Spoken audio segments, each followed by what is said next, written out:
সংবিধানের প্রশ্ন যখন আসছে তখন আমাদের স্বরাষ্ট্রমন্ত্রী তিনি আজ বলেছেন বিশেষ কমিটির সভায় যে সমঝোতার ভিত্তিতে এমন একটি সংবিধান সংশোধন প্রণয়ন করা হবে যা জনগণের প্রত্যাশা পূরণ করবে এবং রাষ্ট্রের গণতান্ত্রিক সংস্কারকে এগিয়ে নেবে। কিন্তু সমঝোতাটা তো আসলে হচ্ছে না, কারণ সংবিধান যে বিশেষ কমিটিটা তৈরি করা হয়েছে সেখানে তো আমরা আসলে বিরোধী পক্ষকে দেখছি না বা আপনাদের দেখছি না সেখানে। দেখেন, আমি একদম প্রথমত একটা মানে পে লাইন বলি, সেটা হচ্ছে যে এখানে যদি বিরোধী দলের পার্টিসিপেশন না থাকে এটা লেজিটিমেসি হারাবে। এক্স্যাক্টলি। আপনার যদি 2/3 মেজরিটিও থাকে তাও লেজিটিমেসি হারাবে। কেন? কারণ আপনার 2/3 মেজরিটি আছে, দ্যাটস অল রাইট, কিন্তু ভোট পার্সেন্টেজ শেয়ারের দিকে যখন আপনি তাকাবেন তখন কিন্তু খুব ক্লোজ এটা। একদম। ফলে একটা বিরাট সংখ্যক মানুষের রিপ্রেজেন্টেশন কিন্তু বিরোধী দল করছে সামহাও ইন আ ওয়ে। ফলে আপনি করে ফেলতে পারবেন, কারণ আপনি দেখেন লিগেল ভিউ পয়েন্ট থেকে আপনি বলছেন কি আপনার কাছে 2/3 মেজরিটি আছে, যেহেতু আপনি গণভোটকে মানছেনই না, আপনি গণভোটকে অবজ্ঞা করেছেন, গণভোটকে অস্বীকার করেছেন, ফলে আপনি এখন 2/3 মেজরিটি দিয়ে আপনি মেজরিটির জোরে আপনি এটা করে ফেলবেন। কিন্তু আপনাকে জাস্ট আমি বলি, ধরেন আপনি এটা করে ফেলার পর আমি আপনাকে বারবার এসে একটা প্রশ্নই করব, যেখানে আপনি একটা বড় ভোট শেয়ারের যে বিরোধী দল তার মতামত নেন নাই, যেখানে অলমোস্ট 43, এটা হিউজ।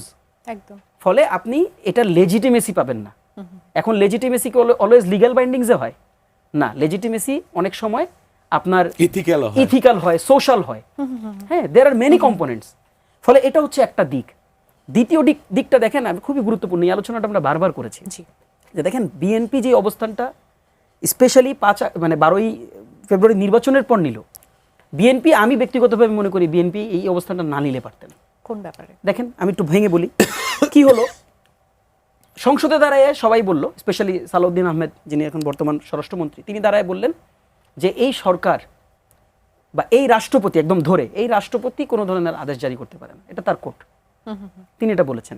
এবং তিনি একটা হিস্টোরিক্যাল ক্রোনোলজি দিয়েছেন, 73 বা তার একটা সময়ের 72 বা 73 একটা সময়ের বর্ণনা দিয়ে তিনি বলেছেন এরপরে সংবিধানের যে ডিফারেন্ট অ্যাপ্রোচে গিয়েছে ওই অ্যাপ্রোচে আর পারে না। এটা হিস্টোরিক্যালি এটা ভুল, কারণ হিস্ট্রিতে আমরা এর পরবর্তী সময়ে আমরা অসংখ্য আদেশ জারি হইতে দেখছি, প্রেসিডেন্সিয়াল যেটা মানে আদেশ সেটা জারি হইতে আমরা দেখছি। আচ্ছা যাক, সেটা না ভিন্ন আলাপ।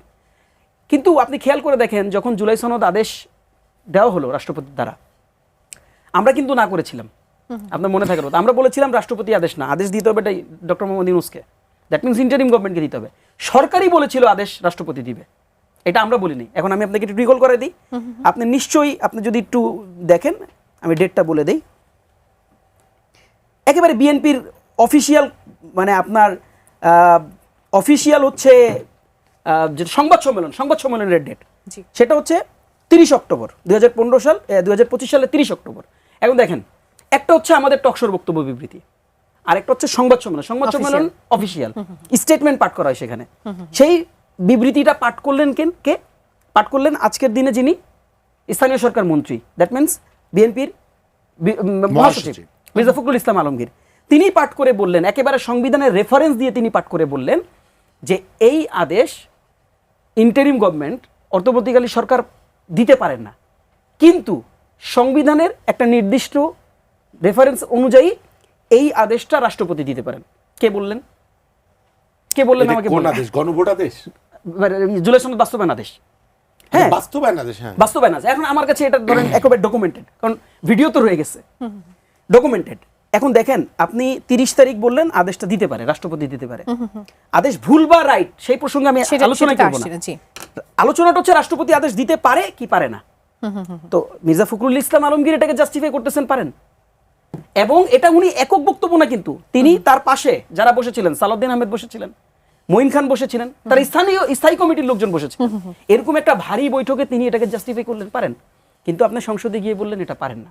এখন ভাই দুইটা কথাই তো আপনি বললেন, আমাকে বলে দেন, আমি কোনটা মানবো?